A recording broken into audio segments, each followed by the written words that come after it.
मेरा नाम खालिद है और जो स्टोरी मैं आपको सुनाने वाला हूँ ये मेरे अपने घर में या आप कह सकते हैं मेरे ननियाल में मेरे ननियाल वालों के साथ पेश आई थी। ये जो स्टोरी है या ये जो वाक़या है अब से तकरीबन 21 या 22 साल पुराना है और 2002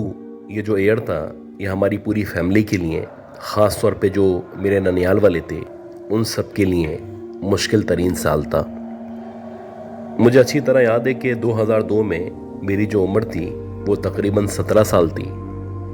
और मुझे डायरेक्ट इनडायरेक्ट मुख्तलिफ तरीक़ों से कुछ बातें पता चलना शुरू हुई। जैसे कि मेरे कज़न्स, ख़ास तौर पे जो मेरे मामू के बच्चे थे या मेरी जो दूसरी खालाएँ थीं उनके बच्चे थे, उन्होंने हमें बताना शुरू किया कि जो मेरी सबसे छोटी खाला हैं जो कि उस वक्त अनमैरिड थीं वो कुछ अजीब किस्म का बिहेव करना शुरू हो चुकी हैं। अब ये जो बर्ताव था या इसके बारे में जो भी मालूमात मुझे मिल रही थी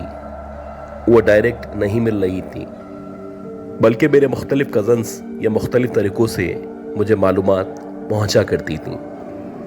और जब भी मुझे कोई मालूमात मिलती या खाला के बारे में इस तरह की बातें सुनने को मिलती तो मैं अपनी मदर से पूछता और वो हमेशा इस चीज़ से इनकार किया करती थी। लेकिन 2002 जनवरी 20 या 21 तारीख थी, रात के तकरीबन 8 बजे का टाइम था कि एकदम से जो हमारा फ़ोन था जो कि उस दौर में PTCL हुआ करता था वो बजना शुरू हुआ और जैसे ही फ़ोन पे रिंगिंग शुरू हुई तो फ़ौरन से मेरी मदर ने कहा कि मुझे इसी वक्त नानी के घर में जाना होगा। मेरे फादर ने मेरी मदर से पूछा कि सब खैरियत तो है, तो वो कहने लगी कि कुछ अजीब बातें हैं जो मेरी मदर यानी कि जो हमारी नानी थी वो उनको बताना चाहती हैं। खैर आधे पौन घंटे के अंदर अंदर जो मेरी मदर थी उन्होंने जल्दी जल्दी जो भी सामान था उसको समेटा और नानी के घर PCSH ब्लॉक 2 के अंदर जाने के लिए रवाना हो गई। हम लोग उस दौर में गुलशन इकबाल में रहा करते थे और वहाँ से जो ब्लॉक 2 का जो डिस्टेंस है वो तकरीबन 40 से 45 मिनट का था। खैर मेरी जो मदर थी उनको मेरे फादर ने नानी के घर छोड़ दिया और 1-2 दिन बाद जब मेरी मदर वापस आई तो मेरे फादर ने उनसे पूछा कि सब खैरियत तो है। मेरी मदर बताती हैं कि हमारी जो नानी थी उन्होंने मेरी मदर को बताया कि जो मेरी सबसे छोटी खालाएँ वो कुछ अजीब तरीके की हरकतें करना शुरू हो गई हैं। जैसे कि अक्सर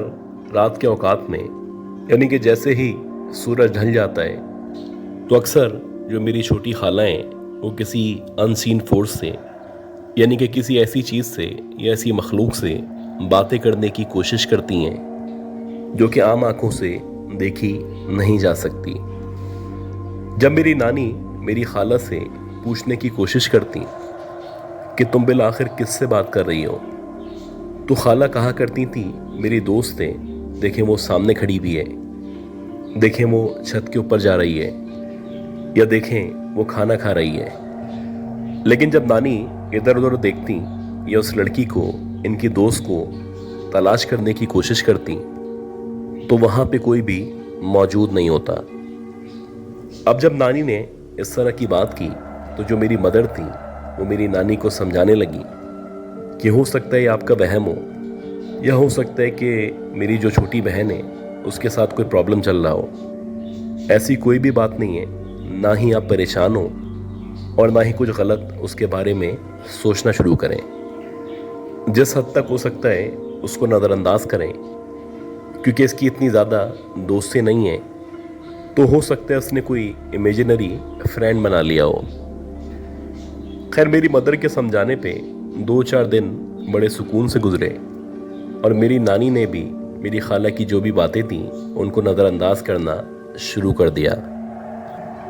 खैर अगली दफ़ा जब मेरी मदर मेरी नानी के घर रुकने गईं तो इत्तफाक से मैं भी उनके साथ मौजूद था। अब जब भी हम अपनी नानी के घर में रुकने जाते थे तो छत के ऊपर एक कमरा मौजूद था और हम लोग उसी कमरे में रुका करते थे। तो वैसे ही हम लोग वहीं पे रुके हुए थे और मैं जल्दी सो चुका था। मेरी मदर बताती हैं कि रात के 1 या 1:30 बजे उनकी आँख खुली, और जब उनकी आँख खुली तो उनको ऐसा लगा कि नीचे यानी सहन के अंदर कोई मौजूद है, और ऐसा लग रहा है जैसे 2 लड़कियां या 2 खवातीन आपस में बातें कर रही हैं। अब जब मेरी मदर को ऐसा लगा तो वो आहिस्ता आहिस्ता दबे कदमों के साथ सहन की तरफ बढ़ती चली गईं, और जैसे ही मेरी मदर बिल्कुल सीढ़ियों के पास पहुंची और उन्होंने ऊपर से ही सहन की तरफ यानी नीचे की तरफ देखना शुरू किया, तो उन्होंने देखा कि जो मेरी खाला हैं वो नीचे खड़ी भी हैं, और बाकायदा उनका जो मुंह है वो गुस्ल खाने की तरफ है, और ऐसा लग रहा है जैसे वो किसी के साथ बातें कर रही हैं। और वो जो बात कर रही थी या जो उन्होंने जुमला अदा किया था वो ये था कि फिर आ गई तुम, आज तो तुम जल्दी चली गई थी। ये जो जुमला था ये मेरी खाला ने उस तरफ देखते हुए कहा था, जबकि दूसरी तरफ जिस तरफ वो देख के ये जुमले अदा कर रही थी वहाँ पे कोई भी मौजूद नहीं था। मेरी मदर बताती हैं कि ये जुमला जब उसने अदा किया और जिस अंदाज से वो उस तरफ देख रही थी, वाकई में ऐसा लग रहा था जैसे कोई वहाँ पे ना सिर्फ खड़ा हुआ है बल्कि प्रॉपरली इसके साथ बातें कर रहा है। अब मेरी मदर चाहती तो उसी वक्त ऊपर से आवाज़ लगा के पूछ सकती थी कि तुम किससे बातें कर रही हो, वहाँ तो कोई भी मौजूद नहीं है। लेकिन मेरी मदर ने उस वक्त खामोश रहना बेहतर समझा। इसी तरह फिर वो रात गुजरी और जैसे तैसे सुबह हुई। अब जब सुबह हुई और मेरी मदर का नानी के साथ सामना हुआ तो पहले मेरी मदर ने सोचा कि नानी को रात के वाक़ये के बारे में सब कुछ बताती हूँ, लेकिन फिर ये जहन में आने लगा कि अगर नानी को ये बताएंगी या इस तरह की बात करेंगी तो नानी वैसे भी ब्लड प्रेशर की और दीगर अमराज की शिकार थी। कहीं ऐसा ना हो कि इनकी जो तबीयत है वो मज़ीद ख़राब हो जाए। लिहाजा मेरी मदर ने उनको बताए बगैर ऐसे ही नाश्ता वगैरह किया और मुसलसल अपनी छोटी बहन की फ़िक्र में परेशान होने लगी। इसी तरह 1 या 2 दिन मज़ीद गुजरे और रात के तकरीबन 9:30-10 बजे का टाइम था। इत्तफाक से घर में जितने भी लोग थे सारे के सारे खाना खा रहे थे, जबकि जो मेरी खाला थी वो ऑलरेडी यानी 1 घंटे पहले ही खाना खा चुकी थी। अब जितने भी लोग थे वो सारे के सारे ड्राइंग रूम के अंदर बैठे हुए थे, जबकि जो मेरी खाला थी वो अकेली सहन में पलंग के ऊपर बैठी हुई थी। मेरी मदर जैसे ही खाना खाने के बाद फ्री हुई और जब उनकी नज़र बाहर सहन की तरफ पड़ी तो जो मेरी छोटी खाला थी वो ना सिर्फ सहन में बैठी हुई थी बल्कि ऐसा लग रहा था मुसलसल स्टेयर्स की तरफ देख रही हैं जैसे कि वो किसी जानने वाले का इंतज़ार कर रही हों। अब मेरी जो मदर थी वो मुसलसल खामोश थी और चुपके चुपके से मेरी छोटी खाला को ऑब्ज़र्व कर रही थी। इसी दौरानिए में एकदम से मेरी खाला उस पलंग के ऊपर से उठी और जहाँ पे सीढ़ियाँ मौजूद थीं आहिस्ता आहिस्ता करके उस तरफ चलती चली गईं। अब जैसे ही उन्होंने स्टेयर्स की तरफ चलना शुरू किया तो मेरी मदर भी इस कमरे से आहिस्ता आहिस्ता करके चुपके से बाहर की तरफ आने लगी। अब जो मेरी खाला थी वो सीढ़ियों से चढ़ती हुई ऊपर की तरफ जा रही थी, जबकि जो मेरी मदर थी वो दबे कदमों के साथ मुसलसल उनको फॉलो कर रही थी। मेरी खाला छत के ऊपर गईं और छत पे जाने के बाद एज यूजुअली उन्होंने कोने की तरफ देख के किसी से बातें करना शुरू कर दी। मेरी जो मदर थी मुसलसल उनको ऑब्जर्व कर रही थी और वो सीढ़ियों के आखिर से मुसलसल उनको देख रही थी। इसी दौरानिए में मेरी मदर ने मेरी खाला को एक ज़ोर से आवाज़ लगाई, उनसे पूछने लगी कि आखिर तुम किससे बातें कर रही हो। जैसे ही उन्होंने ये सवाल किया तो जो मेरी खाला थी वो एकदम से पलटी और कहने लगी मेरी दोस्त है, मैं उससे बातें कर रही हूँ। अब जैसे ही उन्होंने इस तरह का जवाब दिया तो जो मेरी मदर थी वो गुस्से से लाल पीली हो चुकी थी وہ بہت زیادہ غصے میں چیخنے کے انداز میں میری خالہ کو کہنے لگیں کہ کس طرح کی پاگلوں والی باتیں کرتی ہو، یہاں پہ جب کوئی موجود ہی نہیں ہے تو تم بھلا کس سے باتیں کر رہی ہو۔ جیسے ہی میری خالہ نے یہ سنا تو کہنے لگی کہ میری دوست یہیں پہ موجود ہے اور ابھی آپ چاہیں تو اس سے باتیں کر سکتی ہیں۔ اب جیسے ہی میری خالہ نے اس طرح کی بات کی تو میری مدر نے کہا کہ اگر تمہاری دوست یہاں پہ موجود ہے تو اس سے بولو کہ مجھ سے بات کرے، مجھے نظر آئے، تاکہ میں بھی تمہاری دوست سے مل سکوں۔ یہ کہنے کے بعد جو میری خالہ تھیں وہ مسلسل میری مدر کے پیچھے کی طرف یعنی سٹیئرز کی طرف دیکھنے لگیں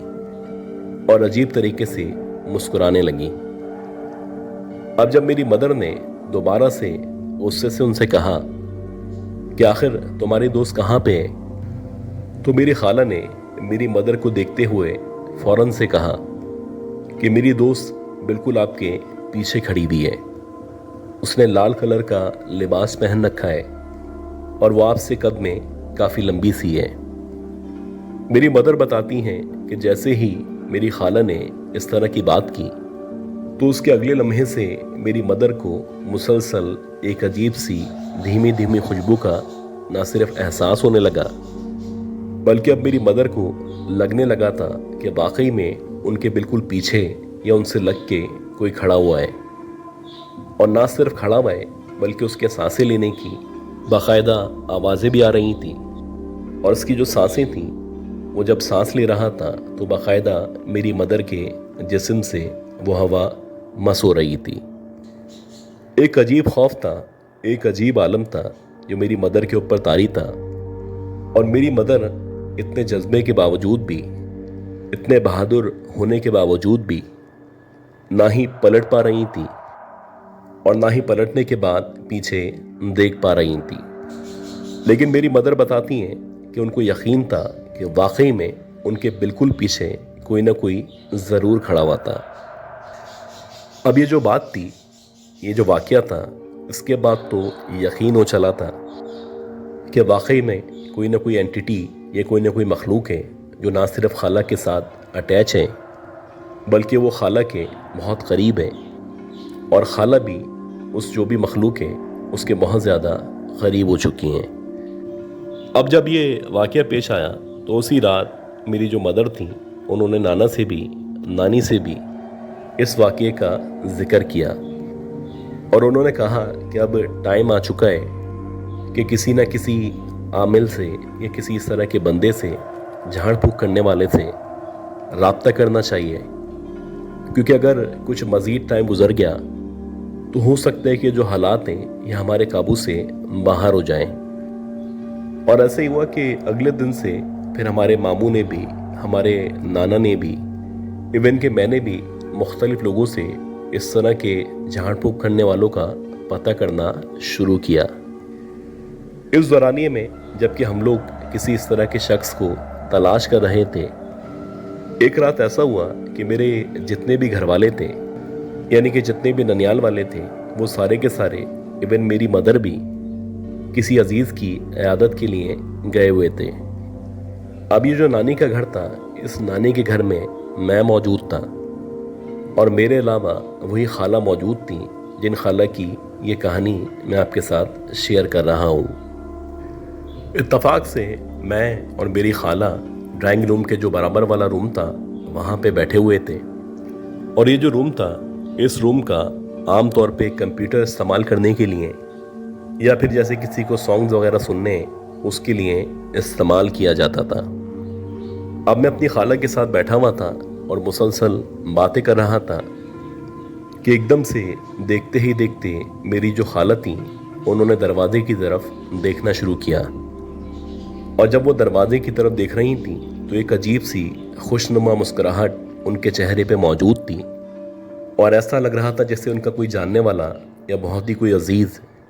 ایک دم سے گیٹ کے راستے سے ہوتا ہوا ان کے سامنے آ چکا ہے۔ میری خالہ نے ایک دم سے مسکرانا شروع کیا، اور مسکراتے مسکراتے ایسا لگا جیسے وہ اس وجود کو ویلکم کر رہی ہیں۔ अब जब खाला दरवाजे की तरफ देख रही थी और मुस्कुरा रही थी, तो इसी दौरानिए में मैंने अपनी खाला से पूछा कि खाला, आप किसको देख रही हैं? आखिर कौन है जो वहाँ पे मौजूद है? इस दौरानिए में जो मेरी खाला थी वो कहने लगी कि देखो, मेरी दोस्त सामने खड़ी हुई है और आज वो बहुत ज़्यादा प्यारी लग रही है। अब मैं बुनियादी तौर पे तो डर चुका था, लेकिन मैं नहीं चाहता था कि उनके सामने अपने डर का या अपने खौफ का किसी भी तरह इजहार करूं।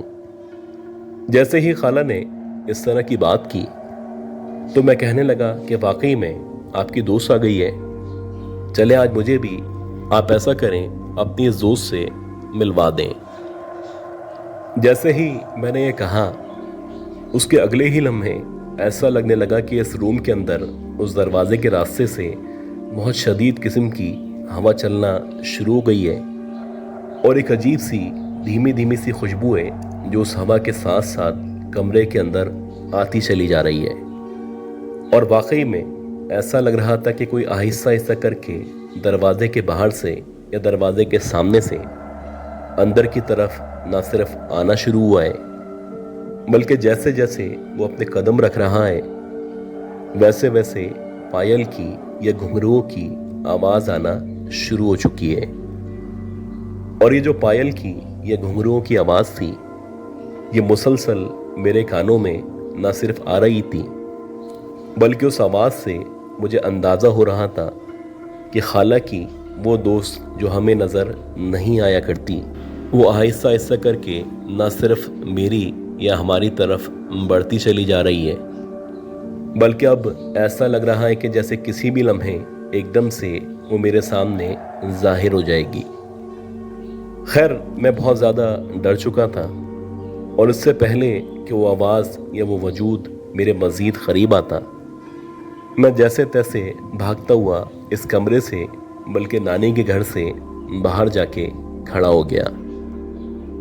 जब तक बाकी घर वाले, ख़ास तौर पे मेरी मदर, वापस नहीं आए, उस वक्त तक मैं दोबारा नानी के घर के अंदर नहीं गया। इस वाक़े के बाद से मुख्तलिफ़ तरीक़ों से, मुख्तलिफ़ आमलीन से, ख़ास तौर पे बहुत सारे झाड़ फूक करने वालों से मेरी खाला का न सिर्फ इलाज करवाया गया, बल्कि पूरी कोशिश की गई कि किसी भी तरह मेरी खाला नॉर्मल हो सकें। लेकिन बदकिस्मती कि उस वाक़े के बाद से तकरीबन 4 या 5 साल तक मुसलसल इस तरह के वाक़यात या इस तरह की मखलूक की प्रेजेंस महसूस होती रही। और तकरीबन 5 या 6 साल के बाद बिलाखिर हमें एक साहब मिले। उन साहब ने जब मेरी खाला का इलाज करना शुरू किया तो शुरू में उनको भी न सिर्फ मुश्किलात पेश आईं, बल्कि उन साहब की जो तबीयत थी वो भी काफ़ी ज़्यादा ख़राब हो गई थी। लेकिन अल्लाह का शुक्र है, काफ़ी दुआओं के बाद और काफ़ी ज़्यादा पढ़ाई के बाद अल्लाह अल्लाह करके जो मेरी खाला थी उनकी तबीयत बेहतर से बेहतर होती चली गई। और बिलाखिर एक वक्त ऐसा आया कि जो मेरी खाला थी उनकी शादी हो गई। जिन साहब ने बिल्कुल आखिर में मेरी खाला का इलाज किया था, उनका ये कहना था कि आपकी जो बहन है उसके साथ उस दौर में, यानी उस वक्त में, एक पिछल पैरी या एक चुड़ैल न सिर्फ अटैच हो चुकी थी, बल्कि वो चुड़ैल या वो पिछल पैरी आपकी बहन को इस कदर पसंद किया करती थी कि वो चाहती थी कि किसी भी तरीके से आपकी बहन को अपने साथ लेके कहीं चली जाए। और अगर कुछ मदीद अरसे तक आप इसका ट्रीटमेंट नहीं करवाते तो हो सकता है कि आखिर में ऐसा ही होता और आपको अपनी बहन यानी हमारी छोटी खाला से हमेशा के लिए हाथ धोना पड़ता। कभी कभी जानते हुए अनजाने में कुछ इस तरह की मखलूक़ात आपके साथ अटैच हो जाती हैं, जिनसे पीछा छुड़वाना फिर बाद में आपके लिए मुश्किल होता चला जाता है।